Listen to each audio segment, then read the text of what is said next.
me switch, if I can, John, from the book to the craft that you have become famous for worldwide, and the skill and the discipline of creativity. Where did you develop the talent? I mean, have you ever thought about that, or is it something that's just simply inherent?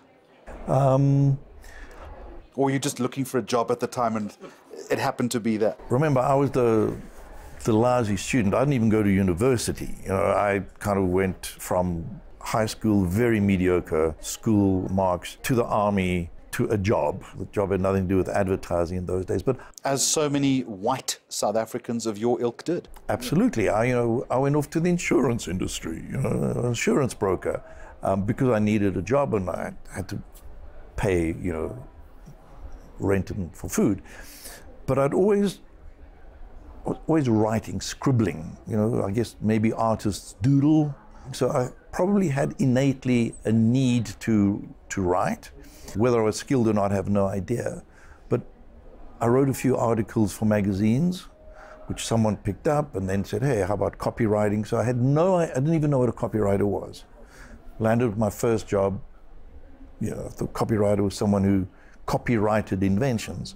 But once I was in, I don't think I've ever stopped learning. And even now, I really, really like to learn, like to think about other things. So I think it's less about how brilliant you are, but how hungry you are. Do you have to stay creatively fit? I think you have to stay curious. That's the biggest thing. And in that curiosity, you find other avenues. I'm not a great social media person, but I certainly understand it and I certainly get it. And I'm not saying, oh, it's wrong or right, but I'm very curious about it. Look how the media is fractured, look how we talk to each other in a very different way now. Thumbs up, whatever, before it would have taken a handwritten letter. So if you maintain a high level of curiosity, de facto you stay creatively fit. I've been very lucky because I've been in an industry that demands that every day. Different clients, different countries, different cultures, so you have to behave that way because you're being forced to. And then in a parallel world, I'd like to write my own projects and whatever, which again goes back to your point of sort of staying fit, but I don't see it as a, here we go again. It comes to me very naturally, and I think that's because I actually enjoy it. Comes to me very naturally. Are you suggesting then that creativity is inbuilt? Can it be taught? I think it can be taught. I think it can only be taught, though, to someone who's open to that. Open to being curious. Yeah, exactly. Which is not always easy. Although maybe a younger generation, the millennial generation, because they have access to so much more information, already has that curiosity that is inbuilt. It can go either way. That can also deaden you because you get this information overload, which is actually rubbish. So you don't get insight, you get information, and you have to keep querying that. It's a tidal wave, absolute tidal wave of stuff. So it's interesting, but how many purple cats on a skateboard can you see? But yeah, sort of it's the curse of Google in many ways, isn't it? Exactly. It's all there, isn't it? So you have to filter through the stuff which we never had to do in a thoughtful way. Otherwise, you end up understanding a lot of that superficial stuff, but I'm not sure how deep you get. And that's not to say that's not good, because Google also helps you so much when you do want to get deep on stuff. So I'm not blaming technology. I'm just saying we have to be very careful as receivers of all this stuff. It's an enabler, in other words, but you have to be judicious in the way in which you use it and how you filter it. Yeah, absolutely. So what are the other things, John, that is very close to you, are young creative people? I think before we started taping this interview, I think you said you'd been talking to a group of young people. How do you mentor them? What's the, and this is an important answer because there are lots of young creative people who really need that guidance to not only climb the ladder, but even to find the first rung. Yeah. Again, I wish I could say the silver bullet is, but I think in South Africa, given its huge level of inequality and whatever, we should be the world leaders at mentoring. Because if ever it's needed, needed in this country. But we failed dismally in that respect. Yeah. We try here a lot to create communities globally. It's the same. We have so many programs. Some work terrifically well, some are average. It goes back, believe it or not, to the hunger of the person you're talking to. How do you know when a creative idea is going to stick? If it's going to be a top 1%, boom, it's so obvious. And it's like, you know, when I was the president at Cannes, the top 1%, no one argues about. It's just, it's so self-evident. How? How is it self-evident? Well, normally it fits a very, very simple criteria. It's extremely relevant and it's extremely unexpected.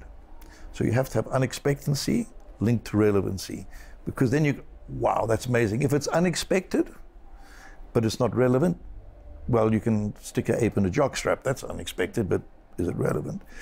On the other hand, if it's very relevant, it drifts into information done before, mediocrity. So you keep pushing for that, and then you get bad ideas, good ideas, great ideas, and then you get iconic. And those iconic, you just go, wow, I've got it. Then the rest's a bit of a fiddle-dee-dee. That's the magic dust. Yeah. And no one can explain that. And it's very difficult to define. And often by defining, it dissipates. Yeah.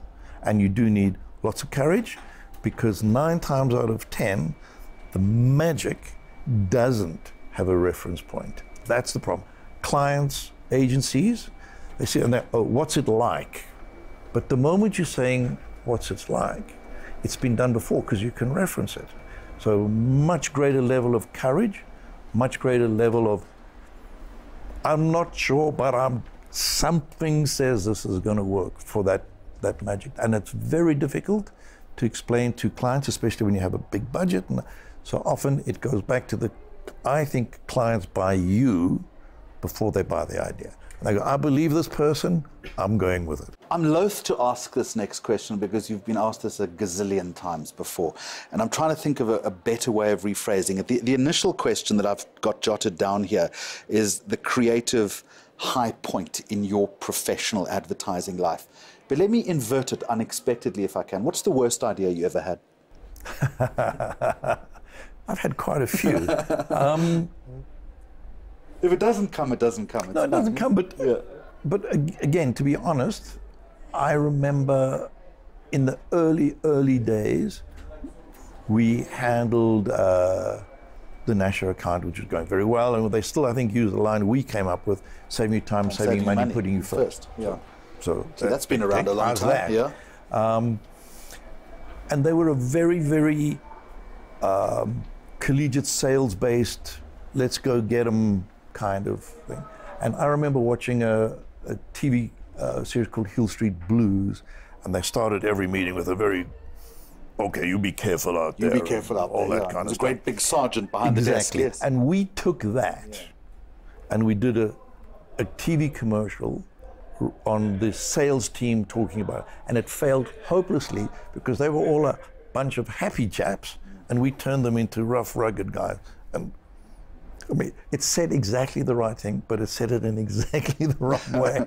And after about 4 or 5 flightings, I remember the only time I got to, please take this off. See, here's a final question for you. Do creative guys ever hang up their boots? Or in your case, your sneakers? My sneakers. Yeah. I think it's individual. Some people suffer from burnout. Some people find a environment very corporate, tough, political, whatever. So you might hang up your boots in terms of leaving the agency or whatever. But I don't think you hang up your boots if you're a true creative ever, because now, let's say hypothetically, you want to go run a restaurant. In theory, that should be a very creative restaurant. You want to write a book, you want to run a B&B. I would like to think could be a creatively run B&B. But it's a tough industry and it takes a lot out of people, so you have to also find ways of topping yourself up. Otherwise, you just can run on empty. You know, those petrol fumes get you so far, and then some days are tough. So, you know, I understand when people say, I'm heading to the coast, or whatever they do. That actually wasn't the final question. There's one more. How often do you go back to Hillbrow? Well, I went 2 years ago for, no, it'll be long enough, 4 years ago, for a whole day, walked just to make sure I had my geography right before the book. And then what I do, I'm still very good friends with Robbie Brosen of Nando's, and their central kitchen is on the other side of Ellis Park. That's right, near the stadium. Mm. So whenever we go visiting, I deliberately go through Hillbrow. And it's just kind of like, you know, still my hood in a weird way. And I know it's got terrible press, and I know people say, well, hope you don't do that at night and all that stuff. But just like when I was there, it was an immigration center.